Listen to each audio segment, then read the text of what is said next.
All right, good afternoon. I'll call the meeting to order. And we have first Nicole Mitchell, the Director of Alternative Sentencing, here to do the monthly report. Good to see you. Hi, you too. Happy New Year. Thank you, you too.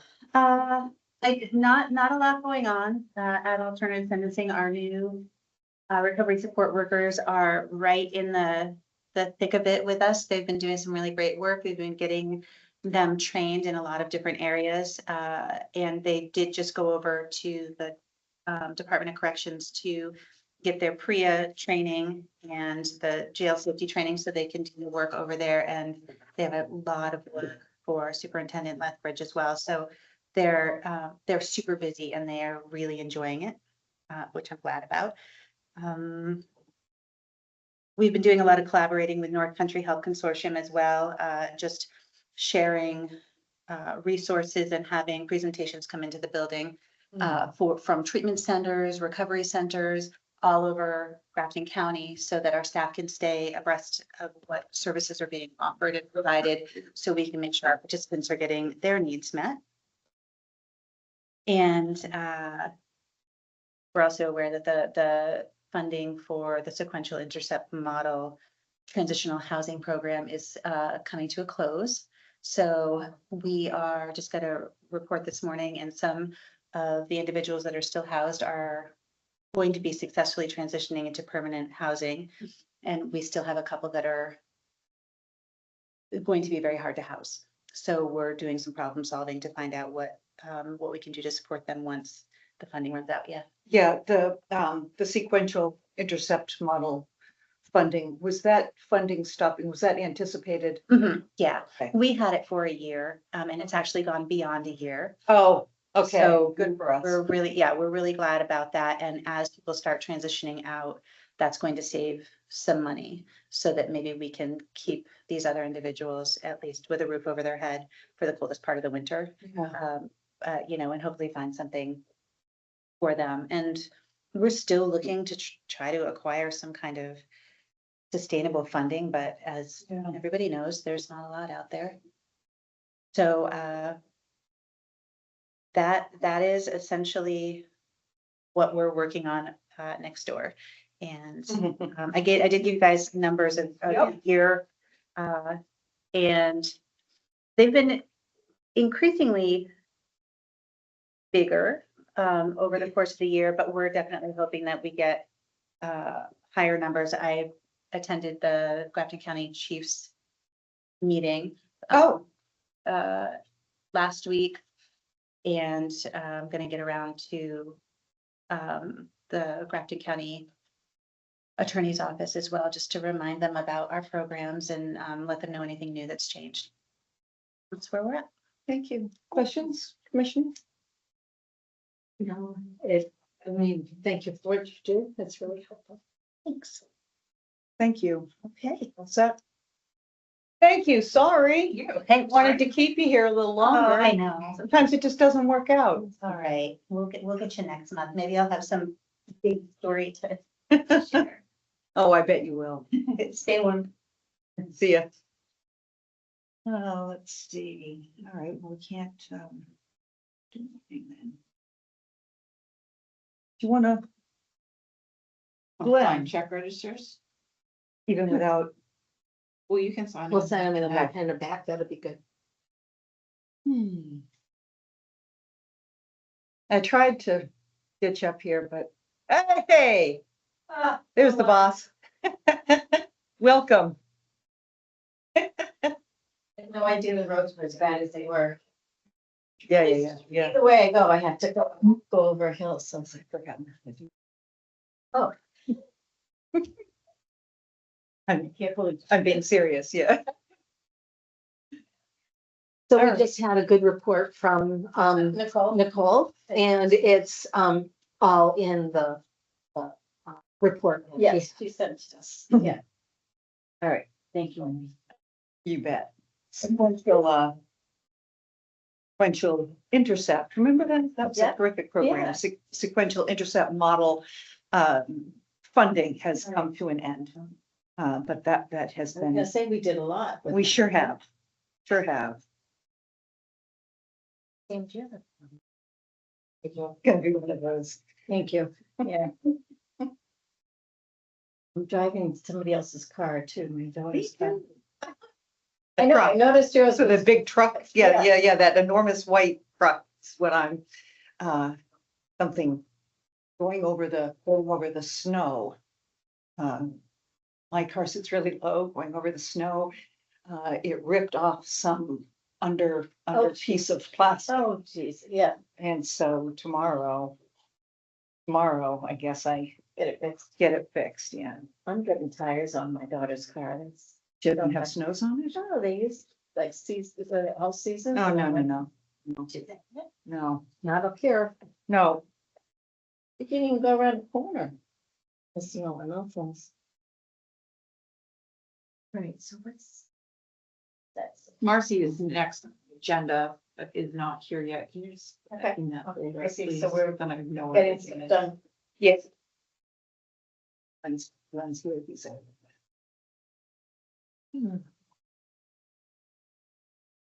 And when you're done, I haven't signed them, so she can hand them over too. Oh, now that you have a pen. Okay, that's 3 seconds.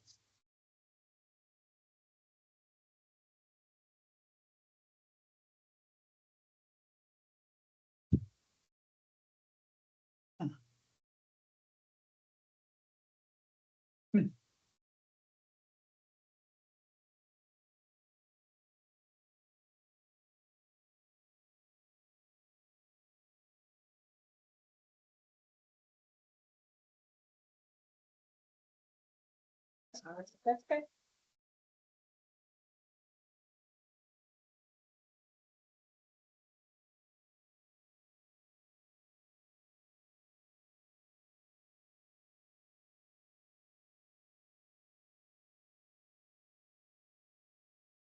Really? So has the executive committee decided on a new date? That was unfortunate. Yeah. But it's. Yeah. No, when I talked to George on Sunday, he said he would let me know in the coming days what the plan was, so. When I know, I will share that with everybody else.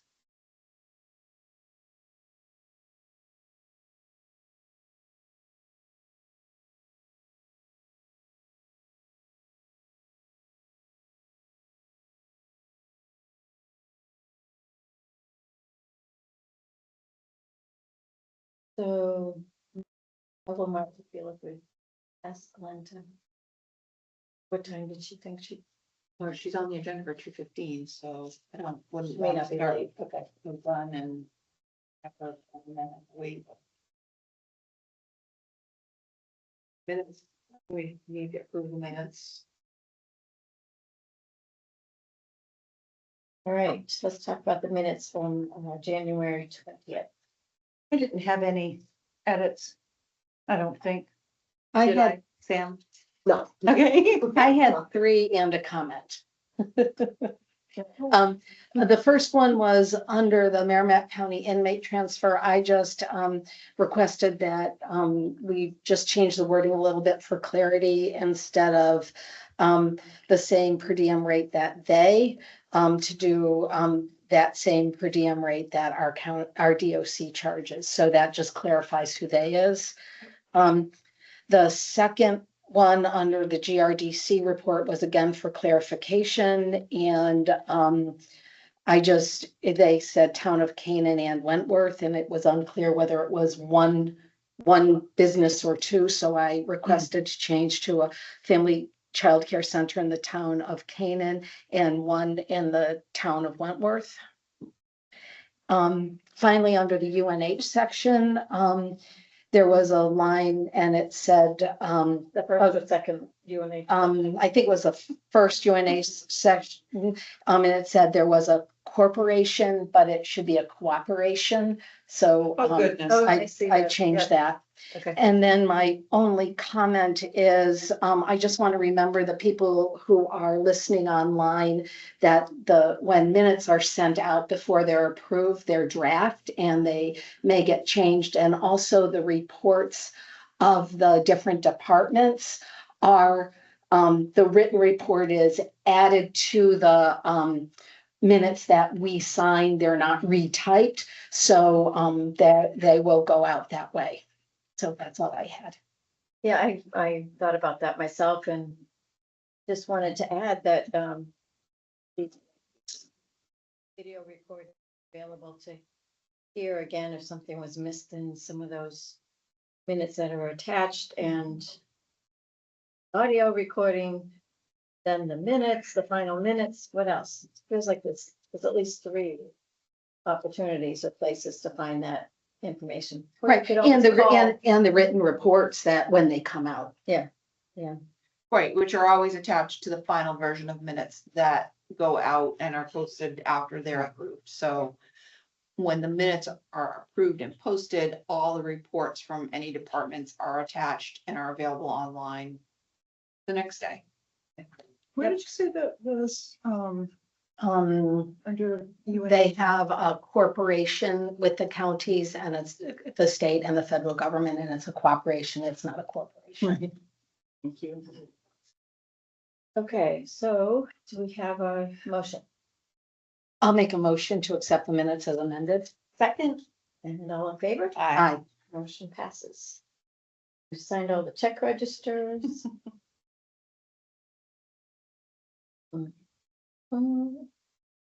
What drawdowns, do you want to just, are these to be announced or do you need resolutions on them? 1 second. Yep. Trying to see, yeah, Marcy.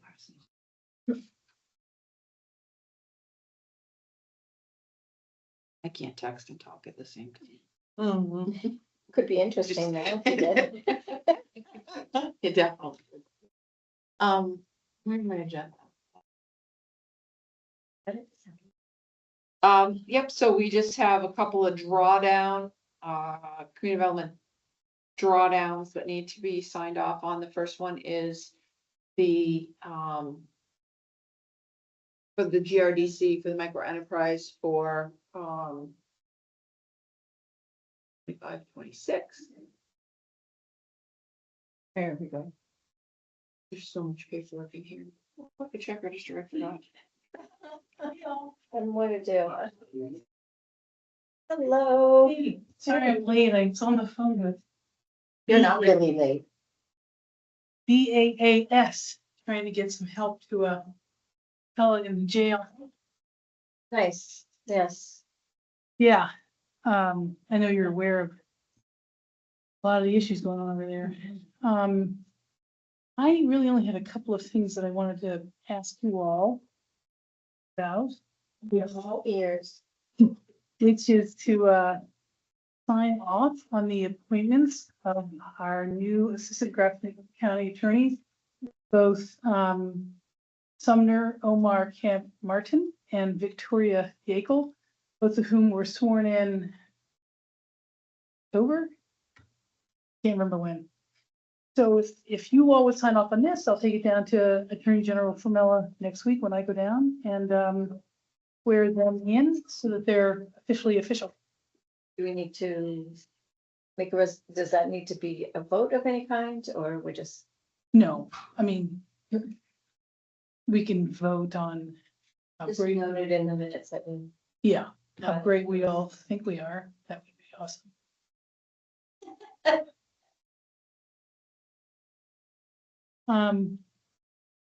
Might be from me. Julie Libby.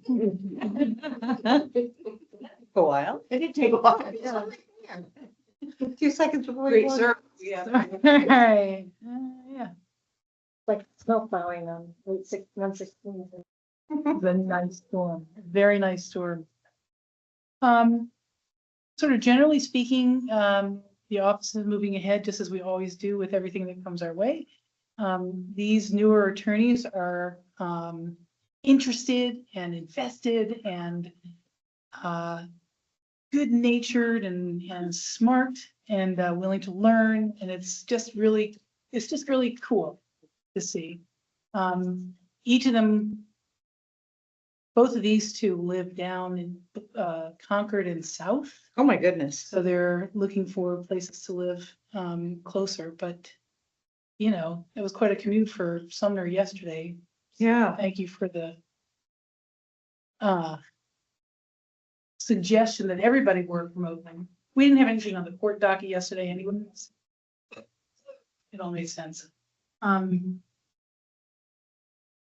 with a lot of competency issues, which is separate from what you all I know are listening to from Shay and Tim at the jail, but still sort of similar. So mental health issues, whether somebody can be constitutionally charged with a crime based on whether they're competent or not. But we've seen a significant increase, it seems to me, on those types of cases, which takes time and cost extra money. But obviously, we don't want to do anything with charges if somebody is not competent. But if they're determined not to be competent and dangerous, like based on maybe the crime or whatever, we then go through a potential process at the probate court, which again is not only a separate issue, but separate cost. Anyway, otherwise things are good. So I'm happy to answer any questions if you all have any. Oh, I'm happy to also help with the party planning. Are we talking about the conference? Association of Counties? Yes, I mean, I'm the prosecution representative for the county's attorneys across the state. So I don't know how many counties attorney actually come to these. I don't think very many. I've only been to one, I think, my first year. I don't know a lot of the county attorneys, so I don't know that I would know them if I saw them at the. Well, if you like to have fun, we'd like to make sure that it is fun and educational. I'm sure it'll be a good educational conference. What is the thought process of where it's going to be? It's at the Mount Oh, it will be at the Mount, because that's the week that we do the, They signed a 3-year contract. okay. This was the 3rd year of the 3-year contract, so it's at the Mount Washington, November 8th. Presumably be right before the North Country First Responders Dinner, and we'll be looking for our Bruno Award winner. Nice. I'll be testifying about a couple of bills Thursday down in Concord.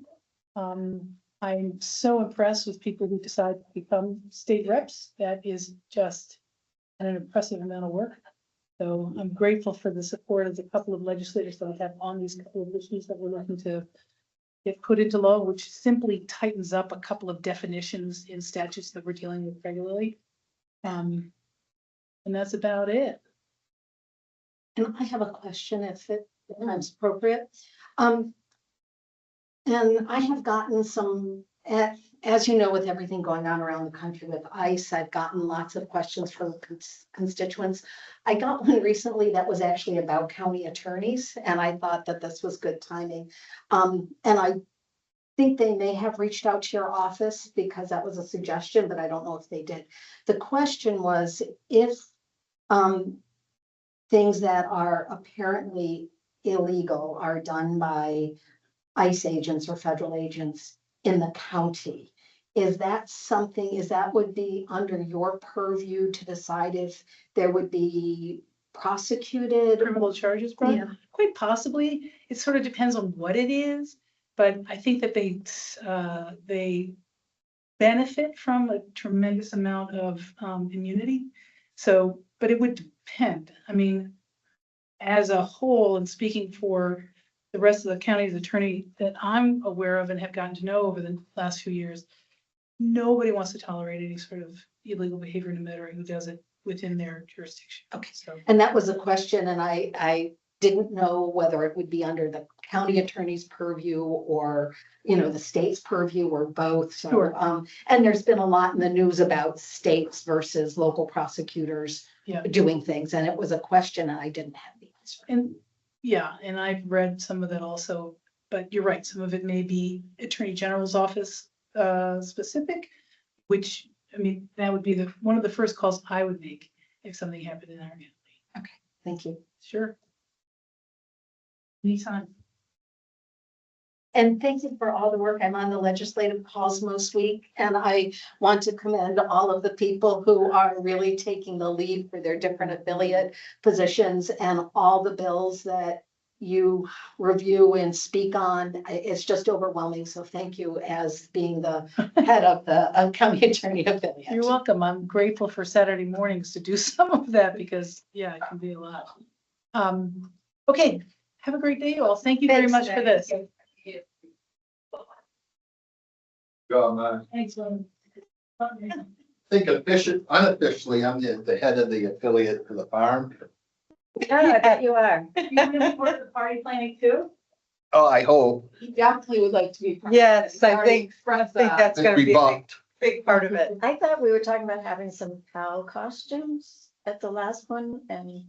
so- Not cow costumes. I think We're there's- talking about like actual Yeah. wooden Oh, that's cows that we make that you can set them up to have a milking contest. Okay, yeah, We've been. Oh, it's so talking much better about. than a costume. yeah, I think so.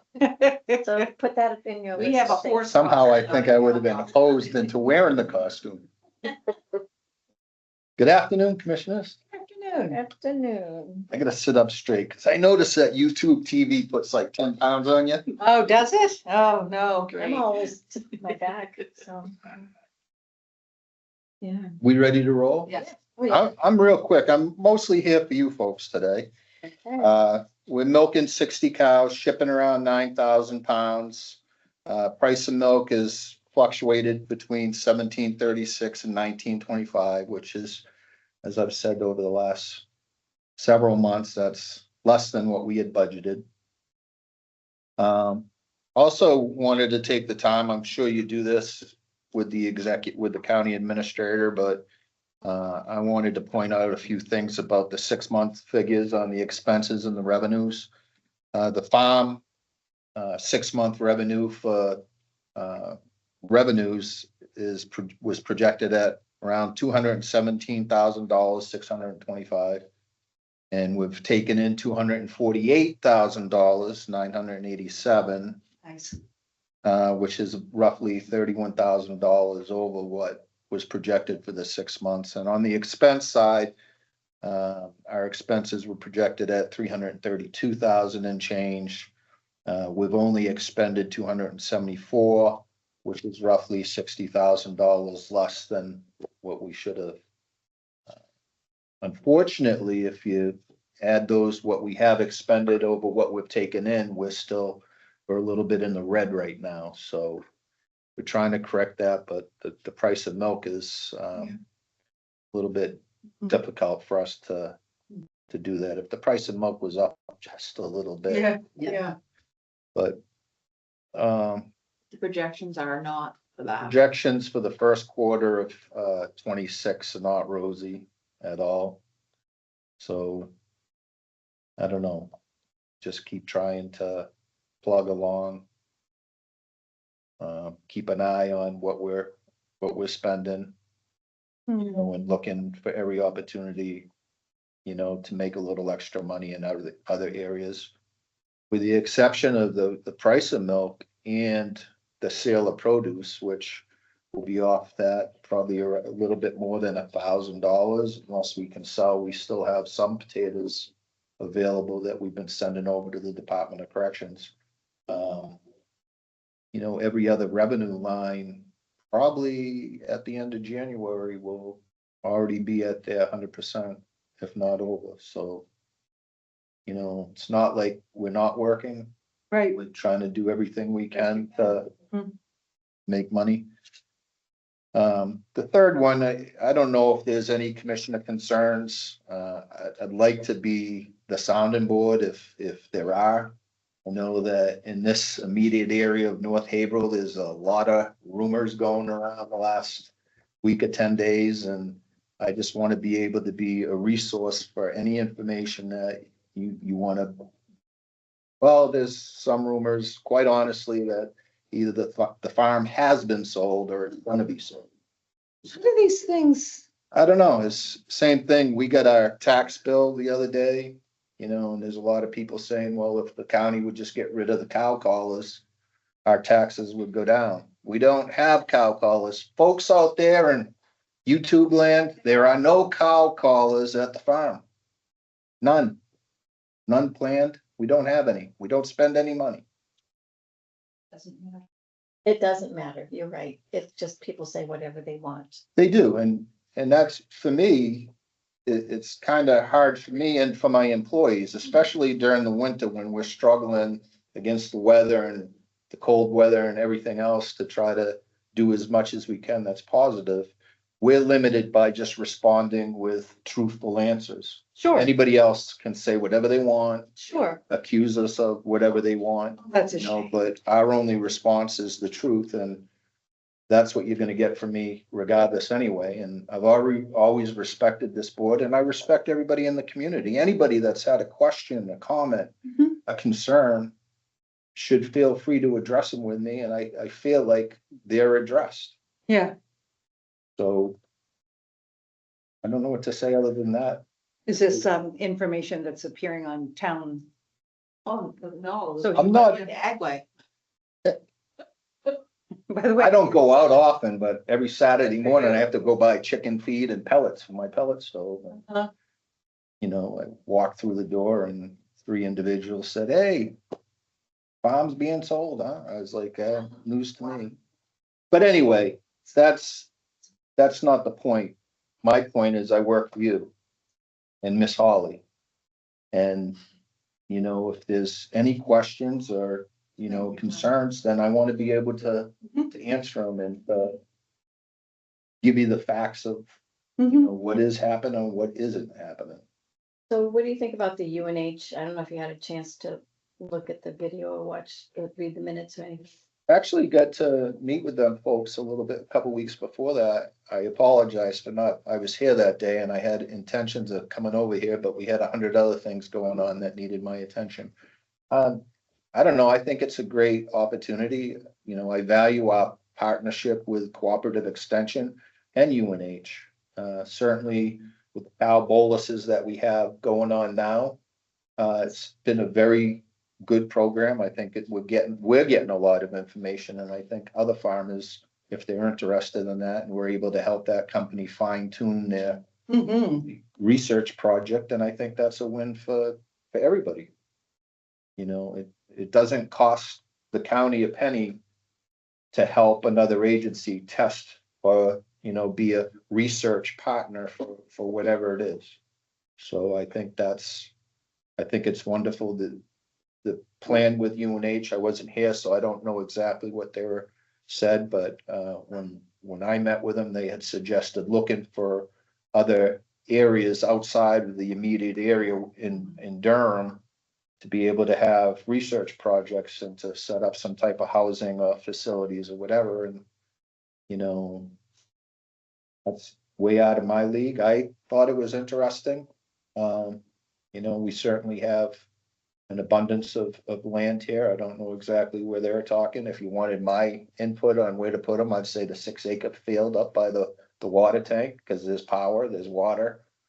But, you know, I don't know exactly what their needs are or what they're looking for either, but That's pretty much what summary of what they talked about. Yeah. they're great. They seem like very, very nice people. Mhm. You know, and I think when you can get the director of the research program for the whole entire college system, you know, I think it's great. Everybody that we've had up here, you know, from the people we work with on the current research project. Like I said, Heather and her folks at Extension. It's always a good outcome for us in Grafton County. I also had a call from one of our local farmers and he was interested in coming in and had some ideas. I don't know if you want to talk with him first or if we want him to Yeah, come in. well, like, to me, it's, you know, over the years, I think I've always listened to him and tried to address all his concerns as they've been brought up to me, and you know, I've done that. I think I've mentioned it a few times at commissioner meetings from, you know, we had an issue with silage being left too long, rotted silage and felt it was not a good look for the public. He brought that issue to my attention and, you know, we've done to the best of our ability since to make sure we're putting the silage in other areas. He brought up an issue for a number of years back to, I think I might have still been at the jail that, where our burn pile was located supposedly was a burial ground of the old county workhorses. And he felt it was disrespectful to the burial ground. This past year, I was able to work with Jim Oakes and finally convince him to move the burn pile. We moved the burn pile. You know, when I think from my perspective, when we do something that addresses his concerns, once it's addressed in the fashion I think he wants it addressed, we never hear back from him. There's no like, hey, good job, or thank you. It's on to the, you know, to the next thing. You know, we had a problem before I came back with too much water in our manure pit. It was running over the bank down into our fields. That was one of the first things I addressed when I came back. You know, he's asked me for information on backflow preventers, test results for the drilled wells up across the road. That's not information that I have access to, so I referred him to Jim Oakes. He's asked me for budget information in the past. He's got the budget information. Everybody can access the budget online on the county website.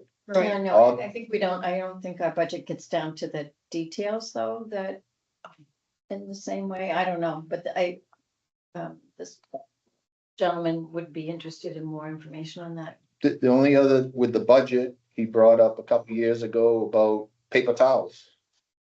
And, you know, I think he was actually in the barn with me and we were milking and one of the inmates used more than one paper towel on a cow. You know, it's something that's hard to, you know, to police Yeah, that. I know sometimes when I'm milking and I go to wipe a cow, I pull out 2 paper towels, you know. We do the best we can, and I think that's exhibited in some of our expense lines that we try not to spend money if we don't have to, and you know, that's my job as the manager. If that's something that somebody feels I'm not doing a good job at, then that should be addressed. So given how challenging the next year is gonna be and the budget's going to be, I'm just wondering if you have any ideas that you wanna propose, if you've heard any others that might be worth think- having discussion around Yeah. before we get into the actual budget. Well, I think it is gonna be challenging, you know, we're kind of bound to the price of milk. And, you know, already every year, our budgeted expenses exceed our budgeted revenues, and then we try to work back from there to make as much money as we can to offset that. Last year, we were able to do that where the farm didn't, on paper, I think it was, we lost $30,000, but when you add in the donations and the produce and stuff that we provide to other county departments, the value for that, it was, you know, it was a flat thing, so we, you know, didn't end up losing any money per se, just on paper. So this year, I wish I could say the same. If the price of milk was better, I think I'd have a little bit better shot, but you know, it's not, so we're gonna have to figure out a way to do that. Going forward next year, just starting my budget work, you know, it doesn't look pretty. So, you know, but those, I've always viewed those as, I'm the resource that the board comes to and ask questions, and I'll try to find the answers. If you say there's a different direction that we need to go in, then that's what I'll do. But one thing that I'd like to, and hopefully you always understand how much respect I have for you. So when I give answers, it's not like I'm being condescending or anything like that. But I have employees that work for me that have families. They're tenured employees that have been here a long time. And every year, you know, they're wondering if we're surviving another year. You know, and then you add in the rumors that they hear in the public that, you know, they're told they're not gonna have a job and stuff like that.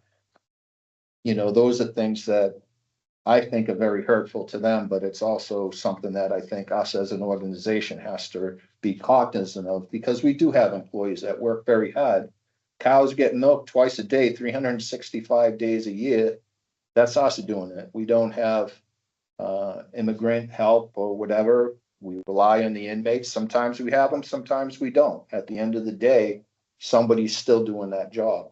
And Well, I guess I'm thinking, given the price Yep. of milk is down and the projections are that it's gonna stay that way for a while, do we need to be looking at a different model again for the farm? I feel like you've done a good job, did what we asked Yeah. you to do.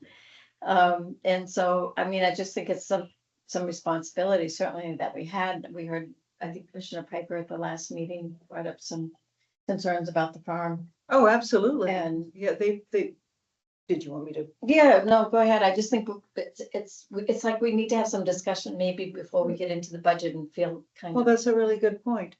it is. That's a really good point. The only thing that I would say, and I appreciate all of the work and the vision that you've brought to this. I was gonna say, and obvious competence, but I didn't wanna, that's obvious. And I think, there was what we had talked about, I think, was that there was a scope of time over which we would see if we could stop losing and if we could break even. I don't think the intention was ever that we would make money. I think the intention is that the farm would be self-sustaining and that would answer the worries of the delegation members, some delegation members. And then I had just simply brought up with the cooperative extension that was here that, it's always it's an iffy relationship.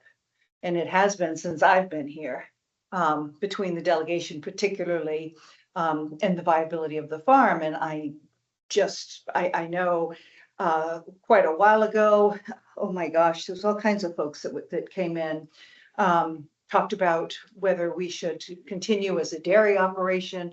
They asked us to downsize the herd, which we did.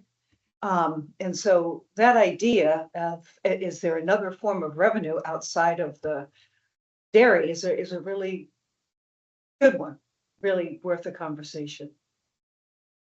I think any idea is, a good idea that, just based on some of the rumors that I've heard, the things that I would point out is that, if, say, the county were to go in a different direction, I don't think I think being a public entity and being public lands and a public operation, then there's some laws that we have to go by to investigate those avenues, such as putting things out to bid. So it gives everybody a fair Sure, shot at absolutely. the opportunity. It's not one entity coming in and saying, here's a check. County government, it doesn't work that way. Everything goes to bid. You've heard me say before, that kind of hurts us in some areas when we're required to go out to bid instead of negotiating a price for, say, like our feed corn. We're required to go out to bid and, we go with the highest bid. But, also if nobody bids, then somebody might get a good deal. So. And I know it was probably last year, a farmer across the river, a big farm, talked to me. I was the commissioner that was present at the time. Talked to me and expressed concern that if there were any changes at the farm, it would go out to bid to make sure that, yeah. So I know that, I mean, just in terms of, the public, that there are people who would want to make sure that it was done according to the law that we're. Well, I think there's a lot of people that feel that same way. I mean, quite frankly, the county lands are very valuable. Yeah, absolutely. You can't get a better location. The Right. croplands are very productive. Yeah. You know, and if I were doing it, you'd have to tie in something, because up across the road isn't probably as valuable as what the, you know, the bottom land on the Sure. river is, so. Yeah. You wouldn't just want those fields to grow up and stuff. Yeah, and I think we'd be interested in an age being able to, the resources are here for them to be able to do some of the work that they're suggesting would be helpful. But it does seem like what's missing is the actual ideas. So when we talk about that you put something out to bid, but what would we be talking about kind of thing? I guess that's what I was interested in hearing more about. What are the ideas that would be out there? And so. If there's other ideas out there, then maybe that's a good avenue. And I think what I was referencing is if there was any discussion of the sale of the farm, that there are farmers locally who would want to be sure that it was put out to bid. But I think Or, even if there were people using it. absolutely, Yeah, if we ourselves didn't do something with the farm, wasn't doing something, absolutely. you know, we need to put that out to bid as well, I assume. And I think we need to reiterate right now that we're not talking about putting the farm out to bid No. for sale or rent right now, because I'm afraid that sometimes when we have these conversations, it's misheard or misunderstood. So we Everything are not putting the farm up for sale or rent at this point. Thank you. Thank you, Commissioner. No, what we need to do is have some discussion. So what will happen, again, for those who don't know, is during our budget meetings with department heads and with the delegation, is they will be asking us these same questions. Have we looked at this? Have we looked at that? Have we talked? So it's helpful if we do some of that ahead of time and have some of those discussions and have, you know, some thoughts around that so that we're not doing it in the midst of a 30-minute budget meeting with. Okay, Yep. I don't know exactly how to do that, but I'll figure out a way and see if, Yeah, I mean, I think you're certainly, or bringing folks in to talk with us and talk about, hear some of that.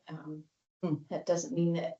yeah, I just want to point out again, not only do I respect this board, but I certainly respect all the local people that, you know, some of them have been resources for us, and, you know, they've been very helpful to us. We've had good partnerships. We still have good partnerships with some of the other areas, and we want to keep that up. And, you know, sometimes I think it's dismaying that, you know, we work hard and, you know, that's not recognized at some point. Yeah, I mean, I think people look at outcomes as opposed to what goes into them. You know Good what I mean? It's, you know, up, down, good, bad, Good you point. know.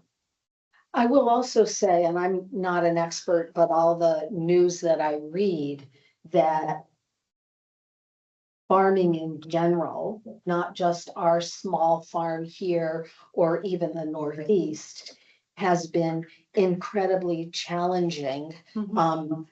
Particularly, it's been I grew up in farm country in New York State, so it's always been challenging, but with the fluctuations in tariffs or thoughts of tariffs or boycotts or no boycotts, no matter what happens, it has affected the income of farmers across much of the country. From all I have been able to read, again, I'm not a farming expert, and I have to appreciate everything you do in that the milk prices are not the fault of our farm. They are what's happening. And we are just addressing it as are other farmers across the region and the nation. It's always something.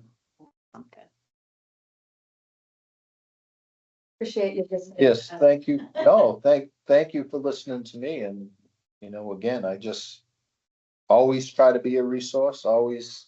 I think the board knows that I'm a respectful person. Anybody that wants, they're gonna get it. They might not like the answer, but it's the answer. Thank you for your time. Thank Thank you very much.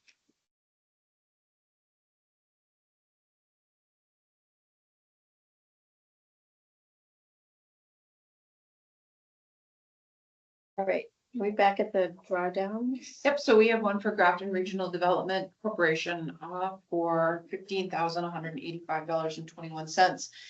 It needs Commissioner McLeod, your signature in all of the locations noted of the paperwork. And no, no initials, just signatures. Right, just your signature.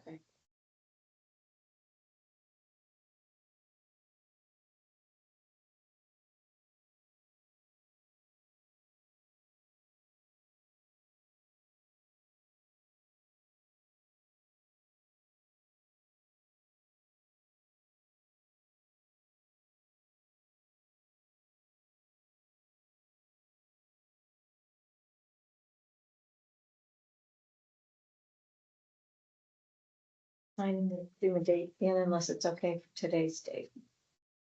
Today's date, perfect. It is. Okay, yep. Sometime. The contracts.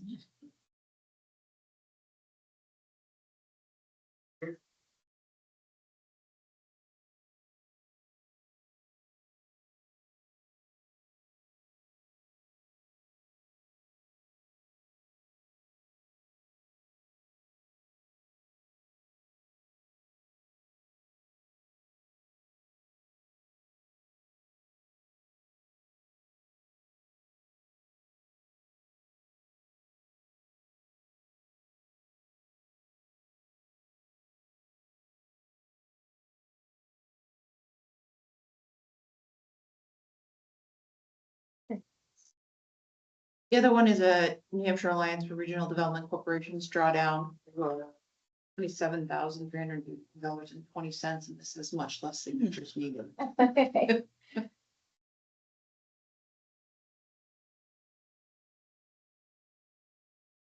Those ones have the direct grants. The one you're signing has the direct grants, and those have the environmental. Oh. That has to be signed as well, so more paperwork to process. That's two Two signatures. signatures, a different form than the other one.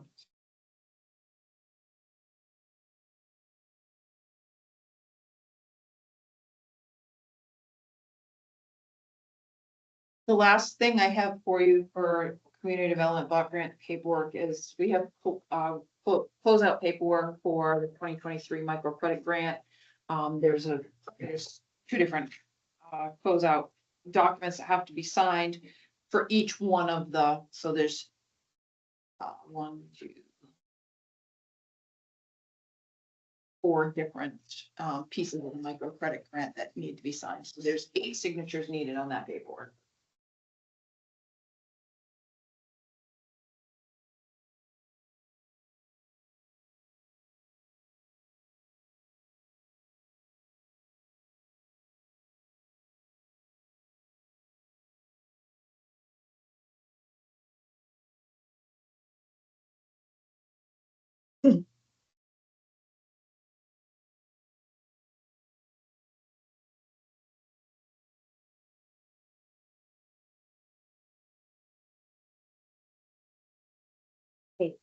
Look, I didn't see what I signed for. What did I miss?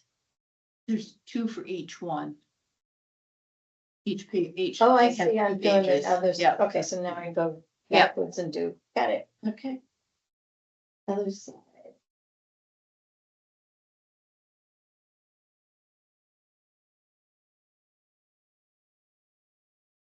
Nope, signed it in the wrong place. The date there instead. Well, yeah, Yeah. well, that's.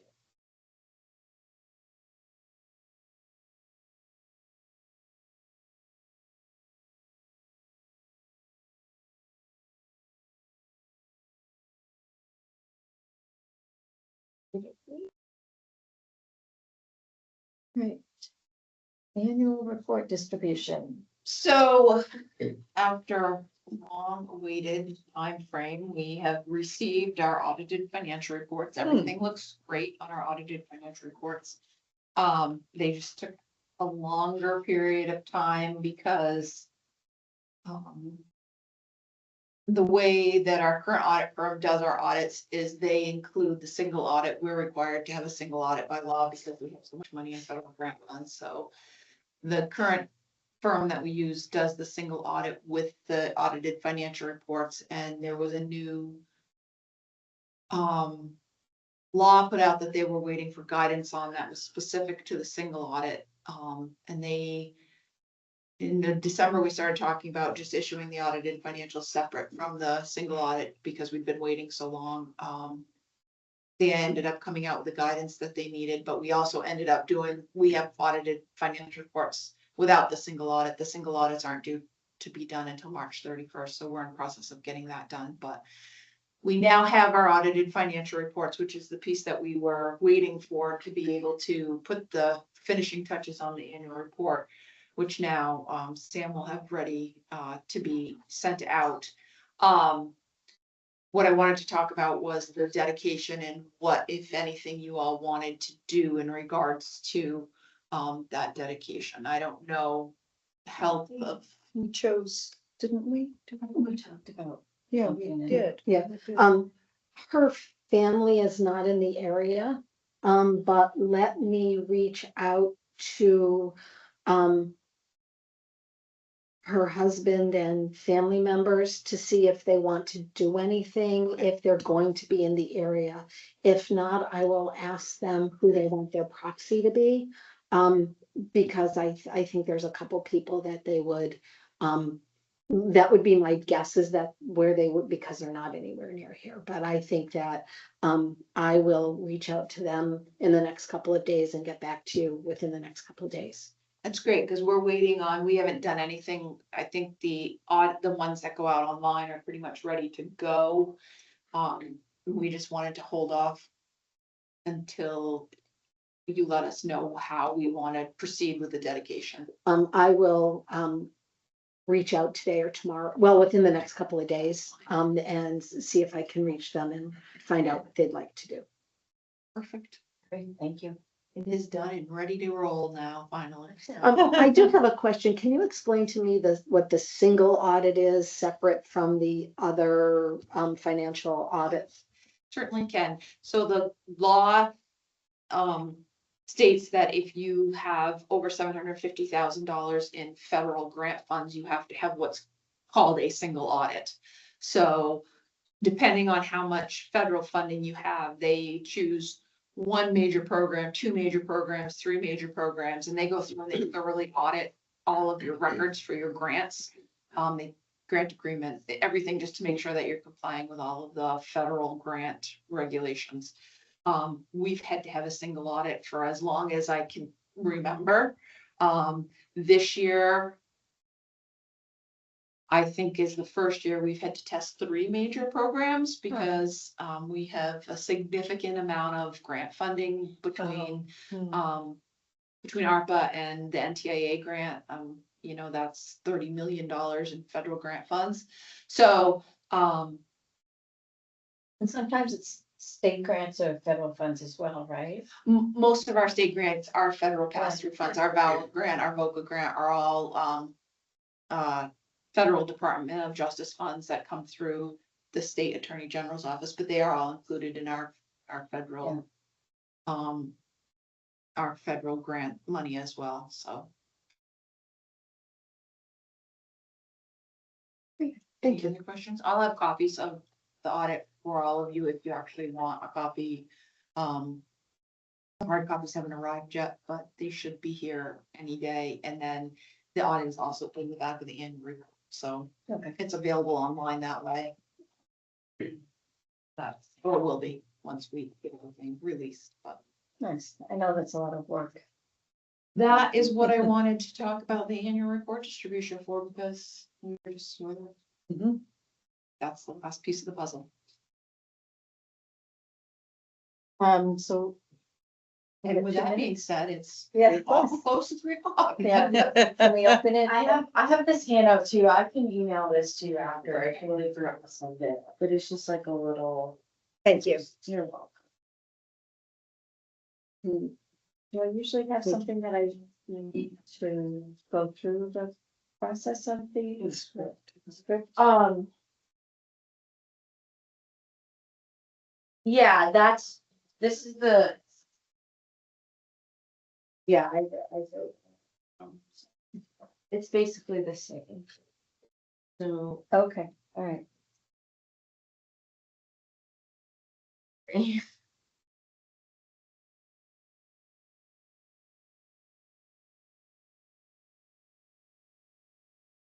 Okay, yeah, I'll let you have that. Okay, I'll grade you. yeah, so you wanna take, yeah, you wanna take that? I'll trade.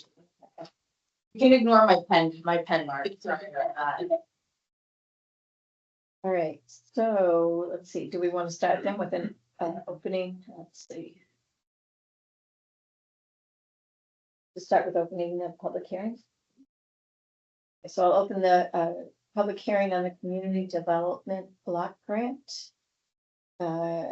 Please note that there is an informational document that was available.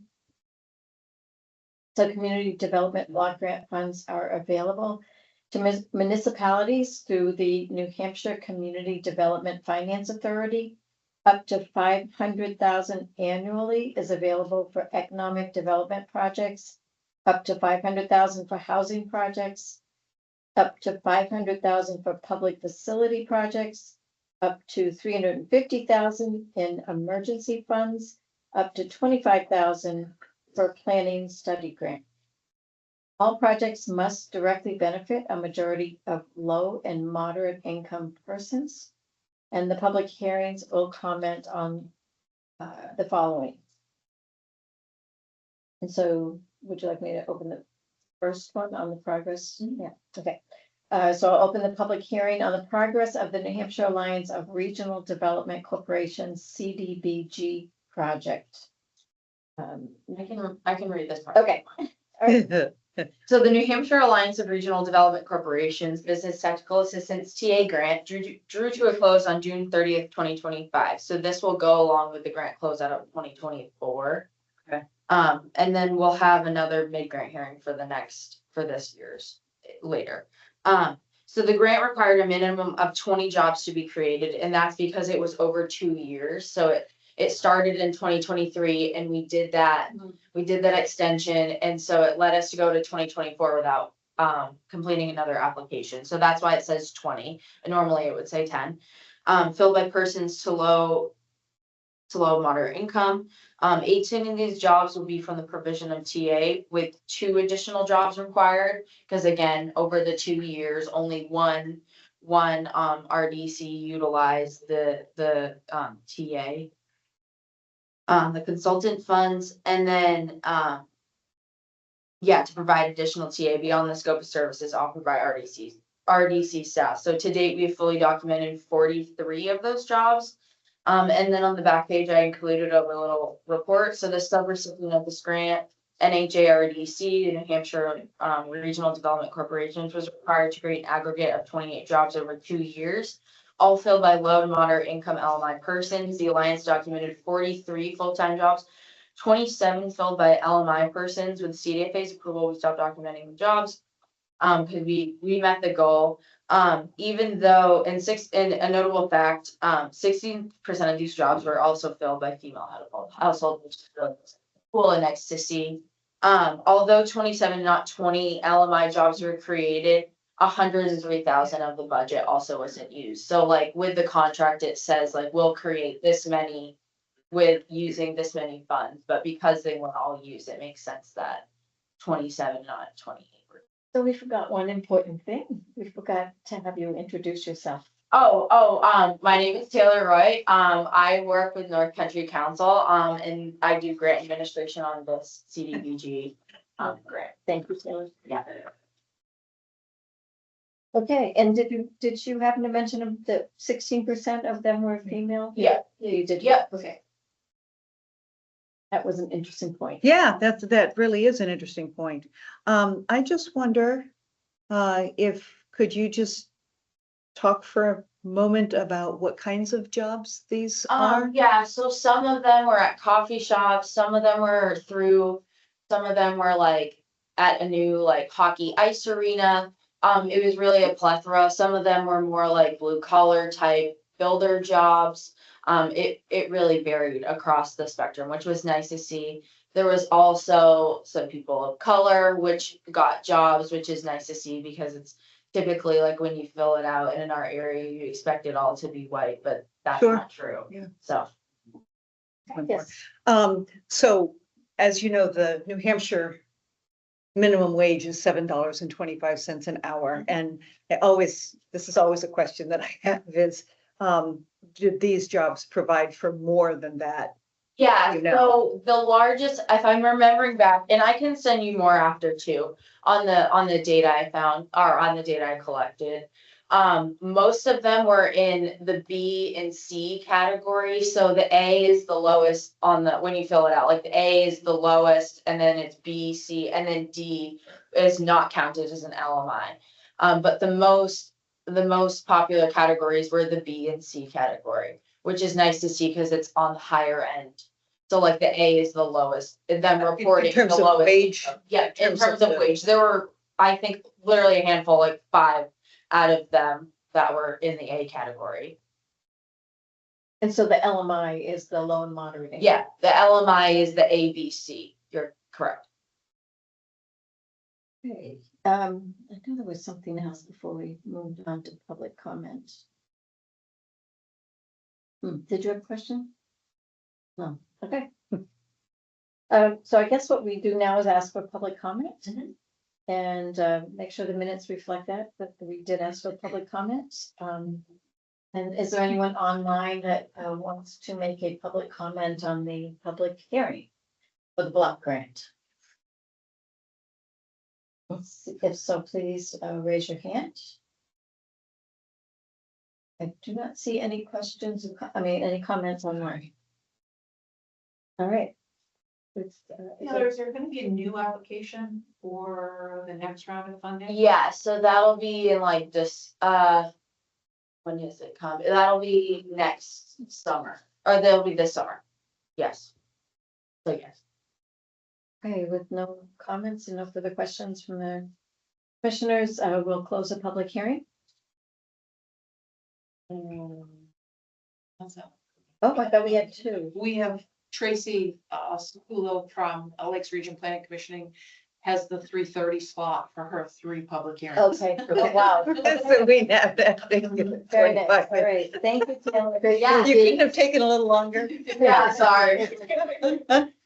Yeah, I ended, but it was. Do you need your notes from? No, you can keep those, and I'll send the follow-up information in front too, and email. And I'll send you more information about the LMI Yeah. jobs. That'd be great. Yeah. That'd be great. Thank you. Yeah, I had to, we had RSA book season, so we're dropping those off to people, so. Oh. I had to drop some off in Bath and Haverhill anyways, they're really. I hope you came down 302. Oh, yeah, yeah, yeah. Yeah, well, I live in Northumberland now, so Oh. it's quite a little, now anytime I have to do work stuff, it's quite a little drive, yeah. No. I came over 116 and I don't think it was plowed. From last night anytime. And I could tell Wow. because they put dirt, gravel, sand down.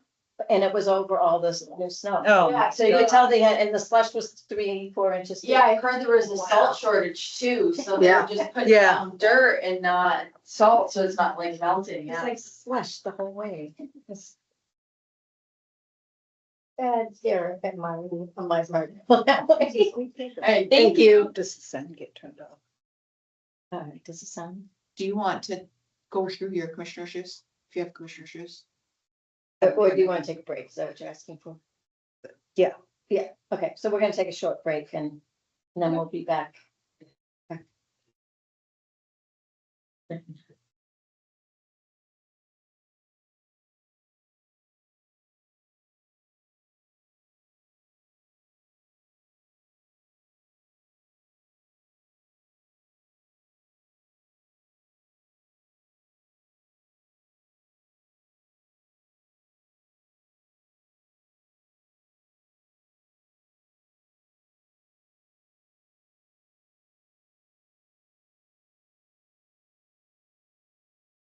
To have a little break and everyone hear what needed.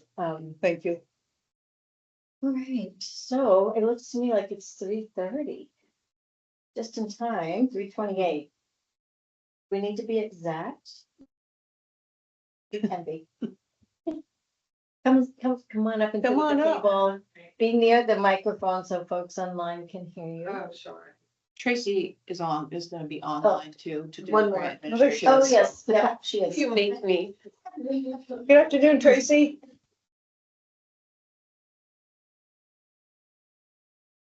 Done.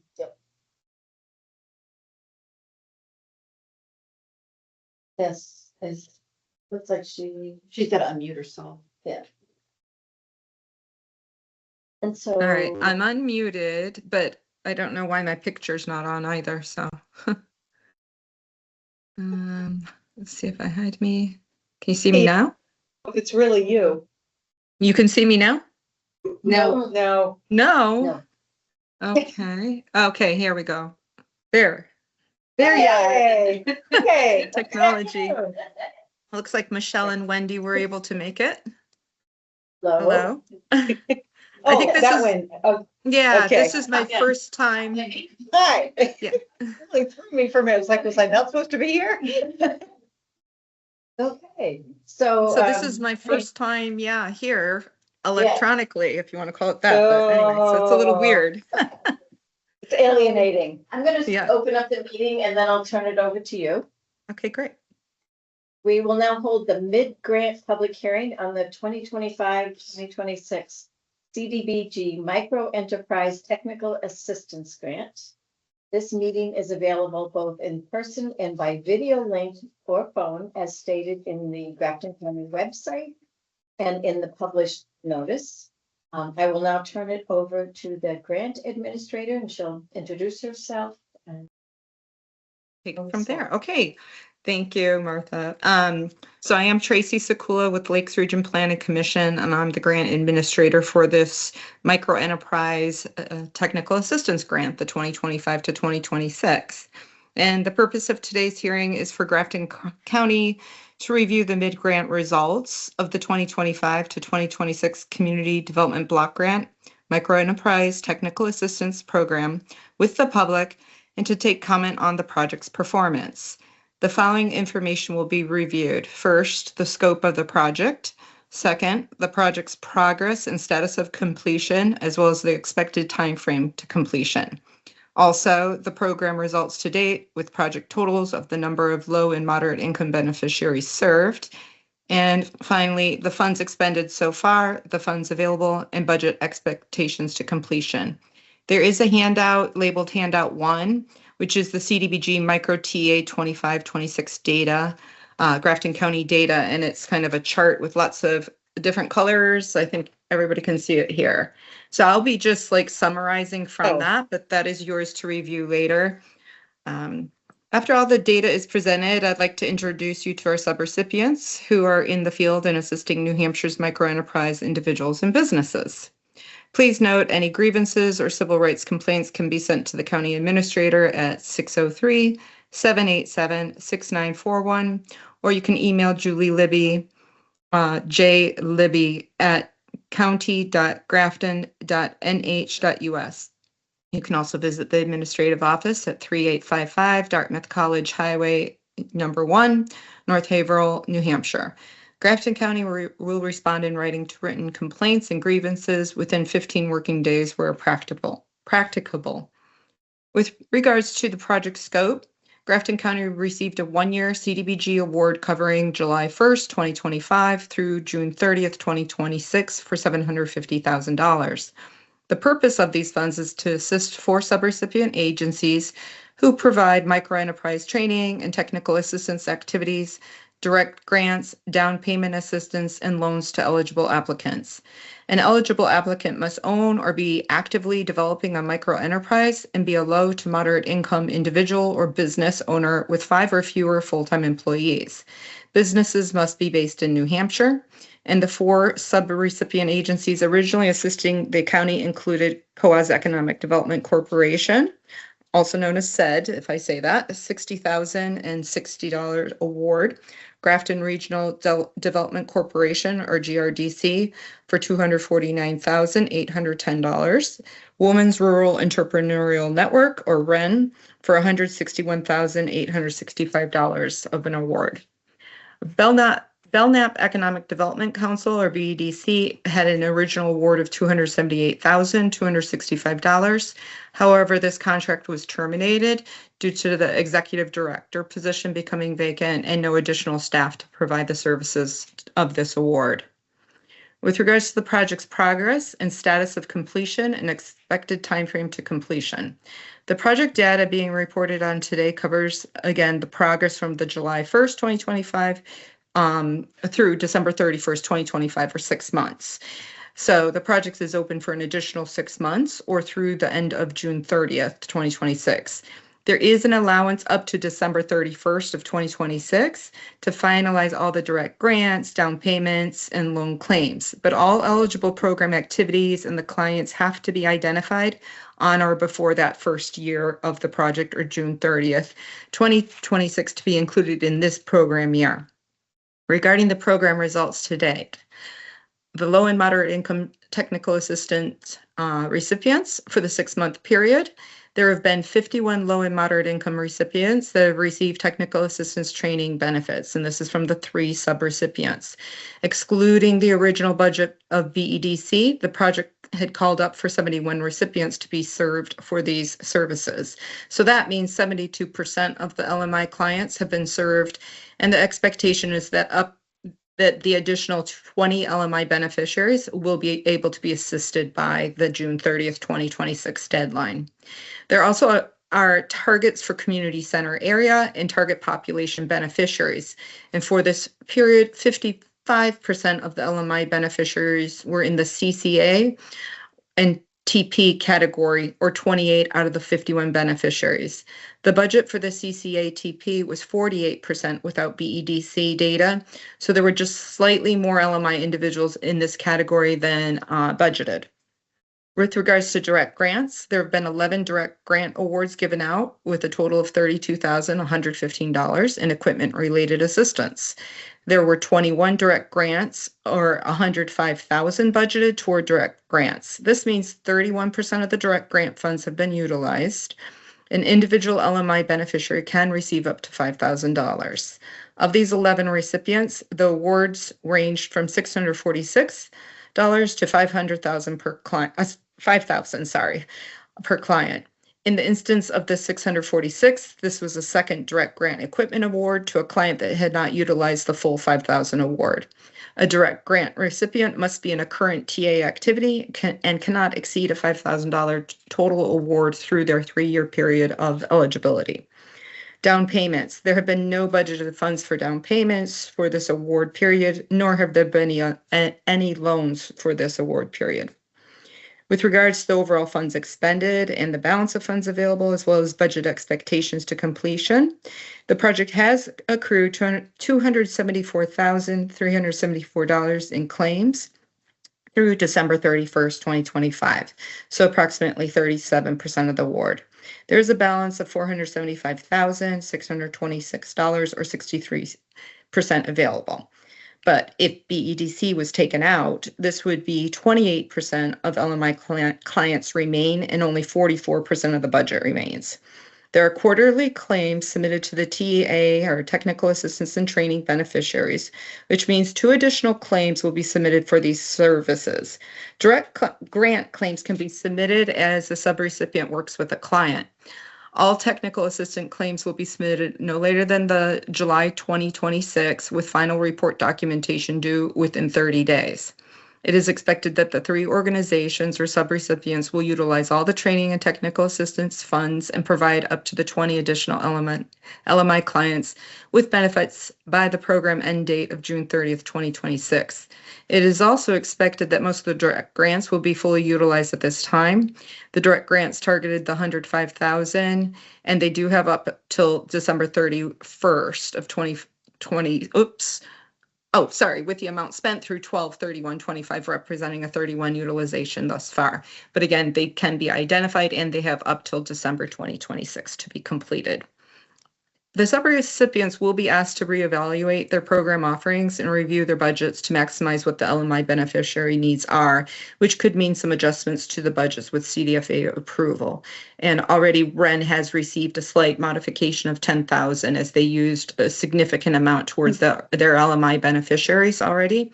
And you'll see that in the chart data where they asked for 2 additional clients. So the other agencies can consider that too, as they're almost all utilizing their LMI clients pretty quickly. I would like to now turn it over to our subrecipients and let them introduce themselves if they wish to talk about their agency, their micro TA services, and special client stories. So I'm going to start with Wendy, since you're the alphabetically says. She's our new executive director over there from Coaz Economic Development Corporation. Welcome, Wendy. Thank you. Hi, I'm Wendy Fallbeck. I am 7 months in at Coas Economic Development, and micro is one of our biggest programs. Although our staff for this past year, because we didn't have an executive director, was smaller than we foresee for next year and prior years. However, we had 10 clients, and we have identified all 10 clients, and they are all building momentum.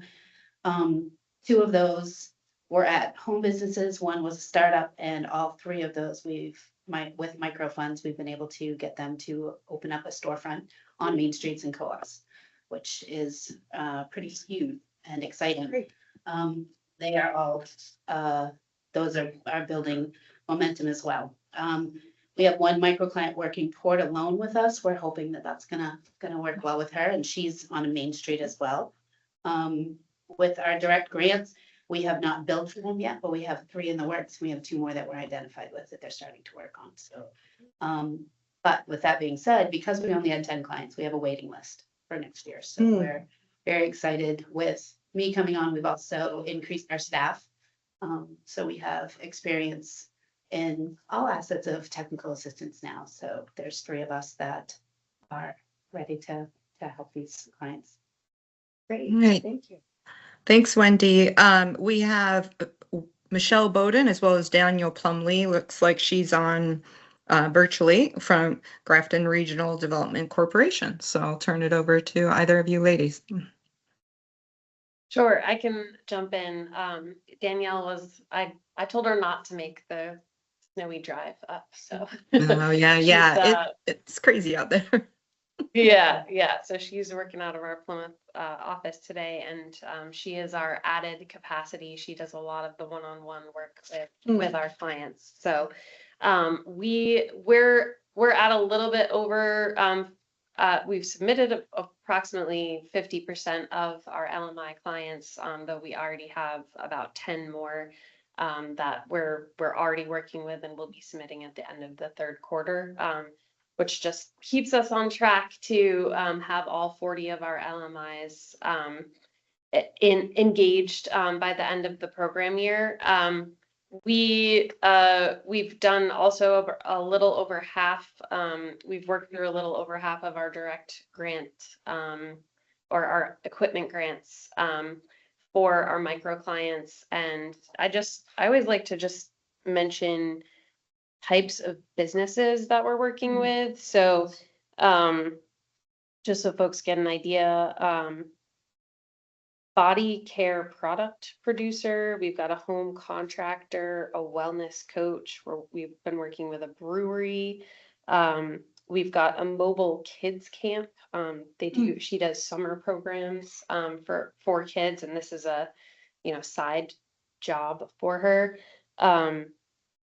Somebody who has a mobile coffee cart. We've helped somebody open a bar on the main street in Plymouth this past year. He actually received a loan and will also be getting a direct or an equipment grant.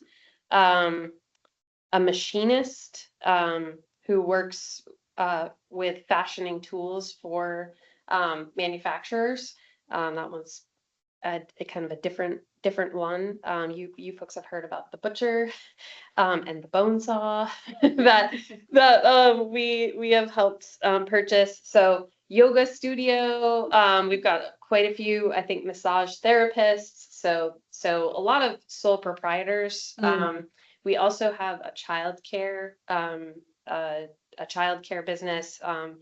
Family childcare, you heard me talk about them last year. They're also last week. They're also a micro client, so they're able to get support from this grant as well as some of the other work that we're doing. And then just real quick, wanted to highlight one of our businesses that's in her 3rd year of the program. She actually, I've got my notes here. I want to get the title of the award correct. She was the SBA's 2025 New Hampshire Home-Based Business of the Year. Haley Grisham Hampton. Oh, right. She has she's received an equipment grant to upgrade her computer, which is super helpful because she's a graphic designer. So she's got top of the line equipment to be able to produce. She's the hat person. I feel like everybody, you've seen her artwork. If you've seen folks wearing those ball caps with the patch that's got the image of Franconia Notch from Artist Bluff, that's her. It's anytime you see it, it's her art. And they're on beanies, they're on bags. She's becoming a big star in the area. So we're very proud of the support that we've given her. She also worked really closely with our business advising to be able to make that change. She actually had to change her business name. And so we were able to help her work with a lawyer to go through that change to make it a successful transition from All Hail Designs to Hurry Slow Hat Co. That's her new name. And while she was a home-based business last year, she's moved on to the Main Street. She was on Main Street in Bethlehem through the summer, and just, I think the beginning of this month, is now on the Main Street in Littleton. So I think we're gonna, this is exactly what this program is for. This is gonna be a big launch for her. All of the support that she's been given, she's really gonna run with it. So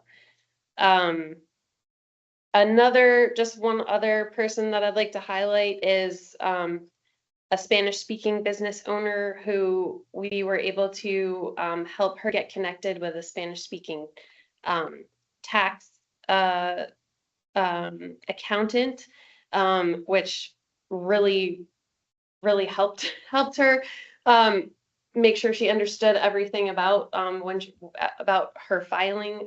She's since, with the support of our business advising, she's changed the locations.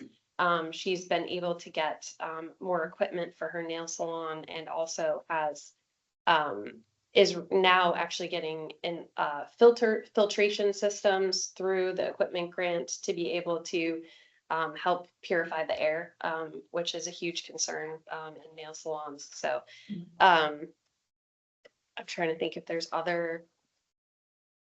So those are, so equipment grant, the business advising, the tax accounting, we've all been able to support her through this program.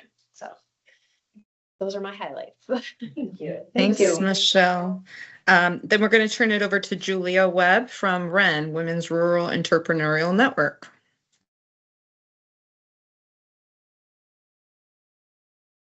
I think you're still on mute, Julia. I had to go down to the bottom right of mine to get the mute off. Give her another second here. Julia. Okay. Oh, there she is. She's trying. Oh, is she writing? She's got her hand up. So if you go to the bottom right of your main screen, that's where I found my microphone little symbol. Or sometimes you can just click right on to the bar with your name if you can see the teams, and just try to click that. I know she had some things to say, so. Unmuted? No. She's got the ability, she's got unmute herself. Well, she had given me a narrative, so I'm gonna speak for her unless she is able to get that.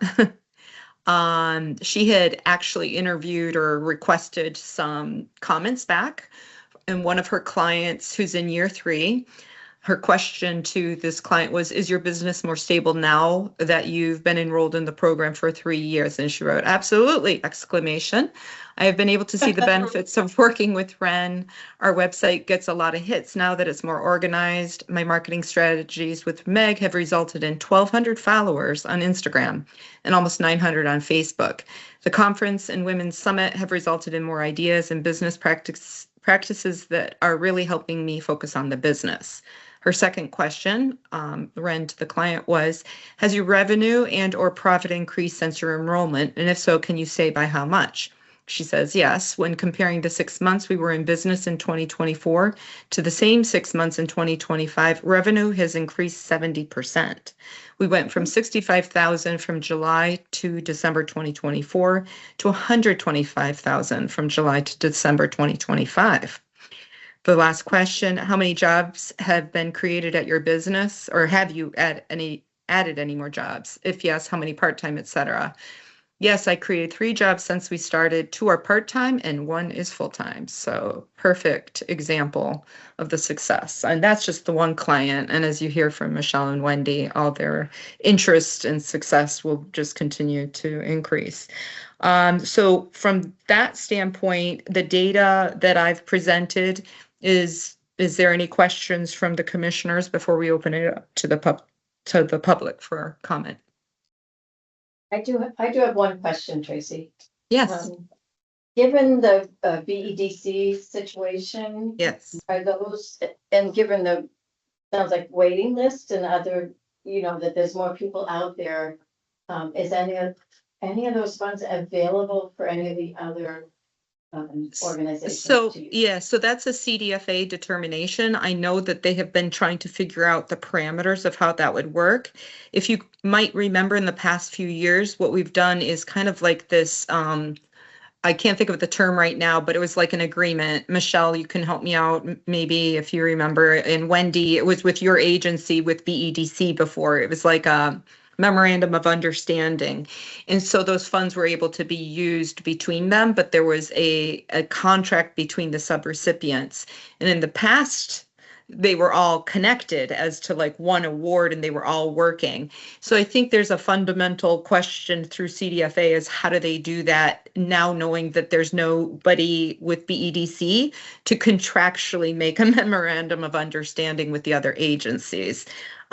So I think that they would like to use that, but the time constraints of 1 year could also be an issue. Maybe they would extend it as an amendment. I don't really know what they want to do. I know that they know that there's a need and would love to get the funds out. It's just a matter of how they would do that.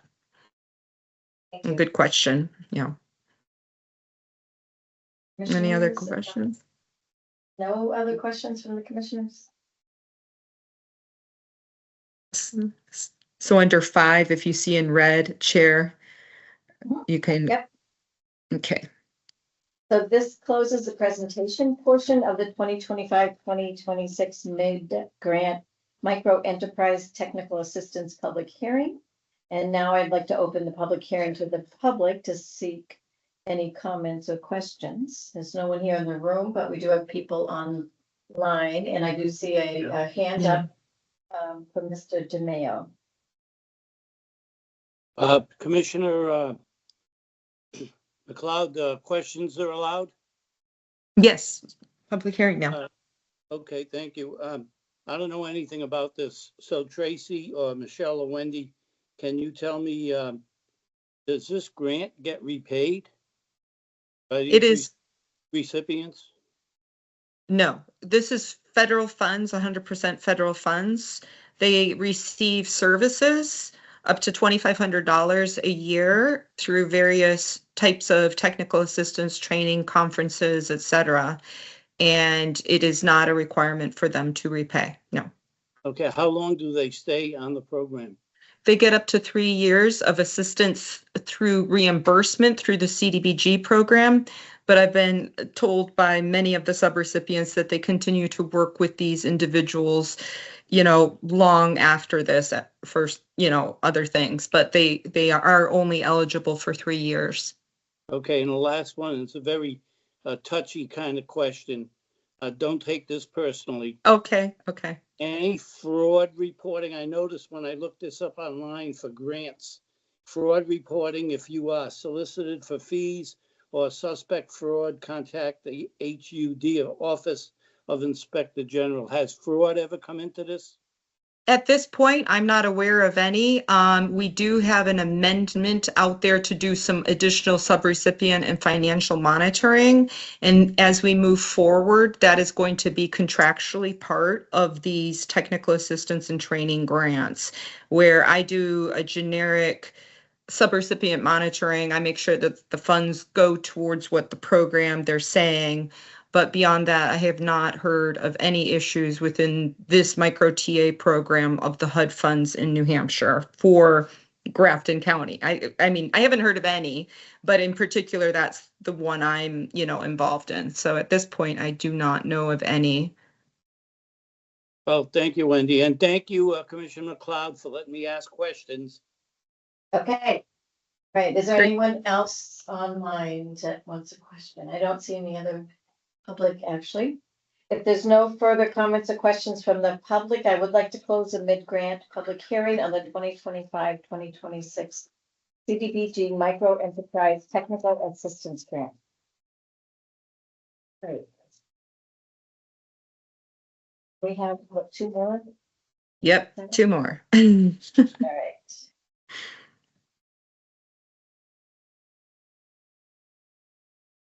Should I jump right in, Tracy? Yes, please, Commissioner McLeod. All right, the second public hearing is for the 2026-2027 CDBG Micro Enterprise Technical Assistance and Training Grant Submission. And I'll turn this over to Tracy Sekula as the grant administrator. Okay, so the community development block grant funds are available to municipalities for economic development, public facility, and housing rehabilitation projects, as well as feasibility studies that primarily benefit low and moderate income people. The purpose of this public hearing is to solicit the views of citizens on this CDBG funding opportunity, furnish the citizens with information concerning the amount of funds available, and to indicate the range of community development activities which may be undertaken under the Community Development Act.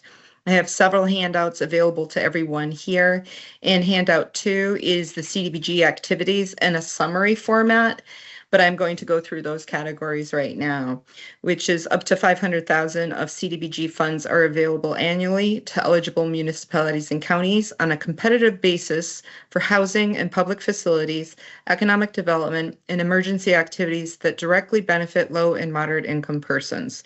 Up to $750,000 per year is available for micro enterprise grants, and up to $100,000 is available for planning and feasibility study grants. The proposal to be considered by the commissioners today is a CDBG micro enterprise grant to be submitted by Grafton County on behalf of several potential community economic development organizations statewide. The grant for up to $750,000 would be used to provide training and technical assistance, direct grants, down payment assistance, and loan servicing to qualifying microenterprises. This award will assist the grantee meet its February 20th, 2024 Adopted Housing and Community Development Plan, or the HCDP, National Objective Number 1, or 100% LMI benefit, the State Objective Number 1, implementing the Housing and Community Development Plan, and the County Objectives Number 1 and 5 for economic support for the county in strengthening employment opportunities for all residents by supporting job retention and creation efforts. Handout 3 is the project summary for this particular community development block grant funding opportunity, which includes a breakdown of specific beneficiary services possible. So we have the technical assistance, business skills and training assistance for LMI clients, and this is for up to $2,500 of services per beneficiary per year. And this includes assistance for up to 3 program years and up to $5,000 from 2 different providers for different services, if the services are different. So they could receive up to a total of 15,000. The more typical is about 2,500 per year for client. The other additional technical assistance and training is for 2 areas of designation, which is community center area or target population. And the eligible business can receive up to the 3,500 of services per year. And the maximum benefit would be 7,000 from 2 different providers for services, or a total of 21,000. So 3.5 through, I showed you the math, 3.5 per year for 3 years for 2 providers. Again, they have to be for different services and documented very clearly. The other section is capital improvement, machinery, equipment, and we basically call these direct grants.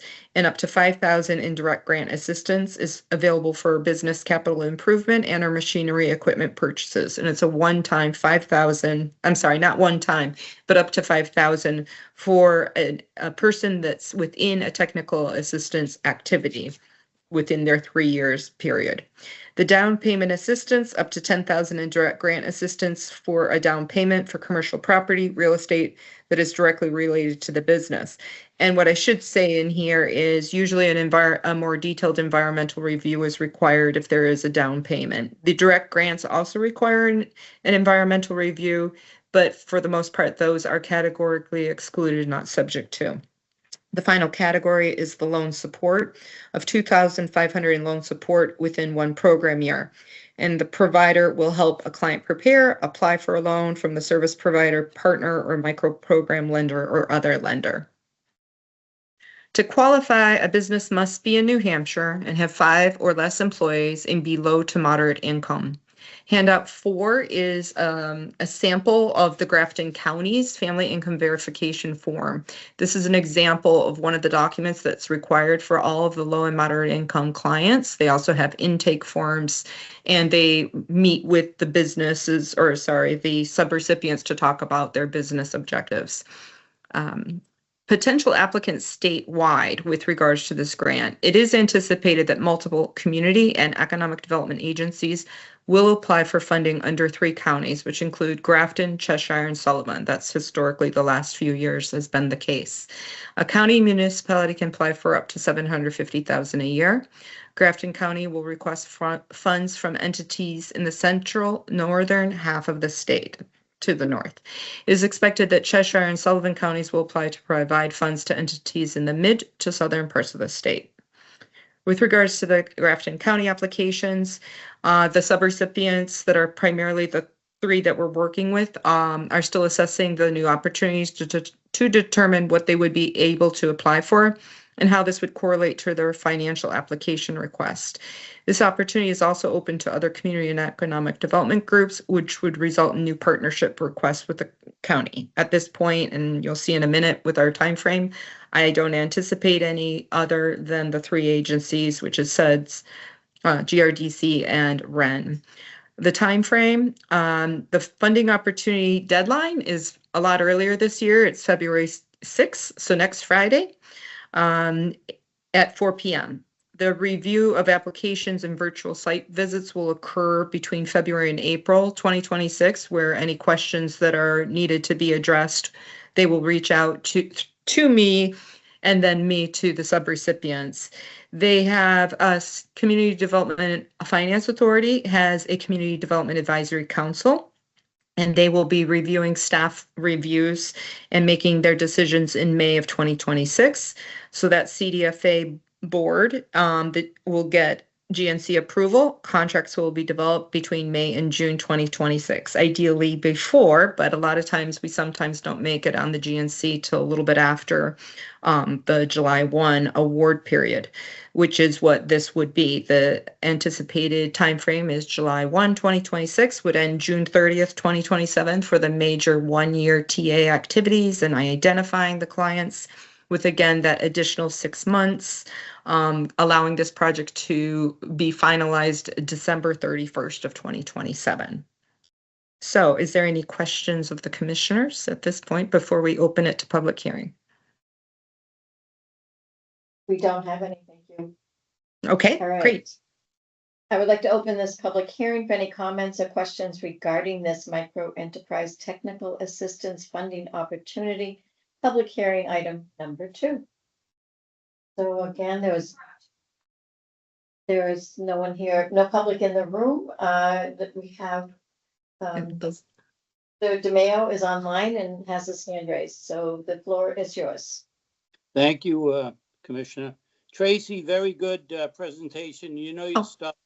Very good, clear presentation, no muddled words, and I could. Oh, hear good. I don't. There's some we're- tongue twisters there, isn't there? No, I thought it was a very good, clear presentation. You enunciated your words clearly. You must have taken a course in public speaking, right? Oh, I've been speaking publicly a lot, and my husband would say I speak a lot. So yeah, somewhere between those two things is where I Good think I job. get the experience. Thank Good you. I job. appreciate Yep. that. You bet. Okay. Okay, and is that it, Mr. DeMayo? Are you all set? All said, well, if after the end of the meeting, I'd like to ask you a question regarding the last meeting, but that's up to you. Yes, we will still have our public comment for the commissioners meeting. Yes, if you're still on, we'll have that. Otherwise, you can always call me. All right. You can always call me. All right, so if there's no further discussion or questions, we'll close this meeting and move on to the third public hearing. Okay, So get right into that. public hearing number 3 is to review and adopt the Grafton County's residential anti-displacement and relocation plan, the RARA, or RARA. Rara, yeah. All right, I'll turn this over to Tracy again.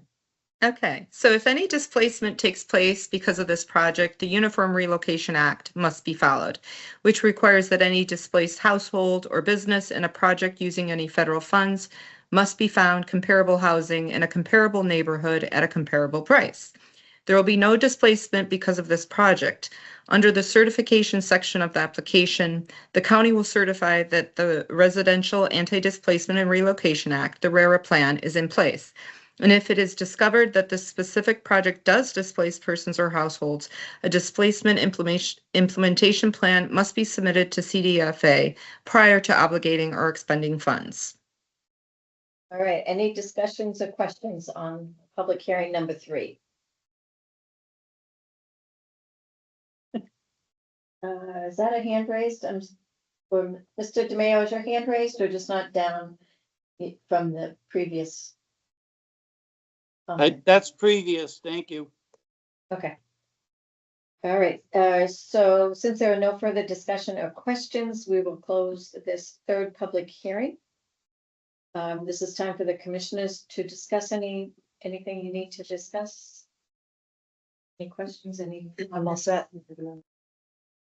Motions now that need to be made. I'll make a motion to support the submission of a 2026-27 CDBG Micro Enterprise Technical Assistance and Training Grant to provide funds to multiple entities throughout the state for the purposes of providing training and technical assistance to micro enterprises, and to authorize the chair to sign, submit, and execute any documents that may be necessary to effectuate the CDBG application and contract. Second. And all in favor? Any discussion, questions? No, Okay. thank you. All in favor? Aye. Motion passes.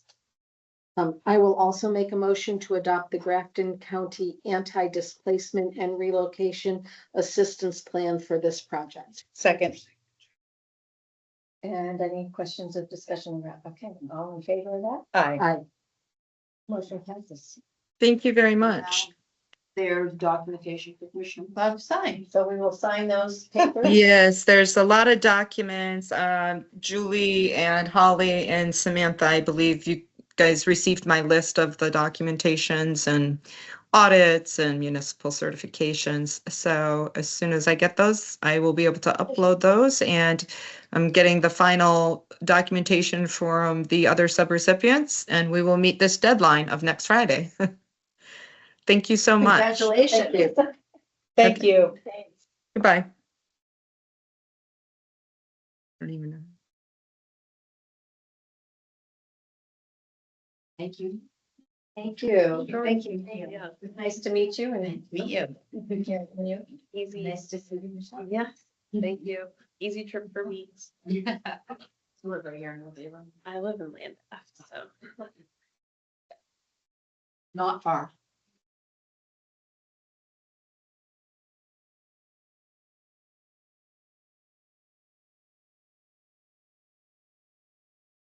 Please.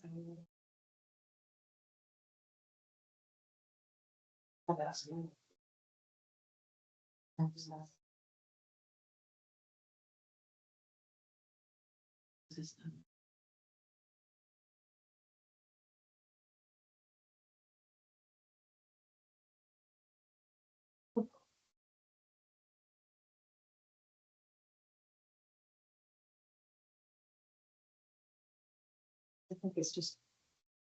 One more thing here, just. Yeah, that's the rah-rah. thank you. That's- Rah-rah. Thank you. Thank you. Bye. Drive safely.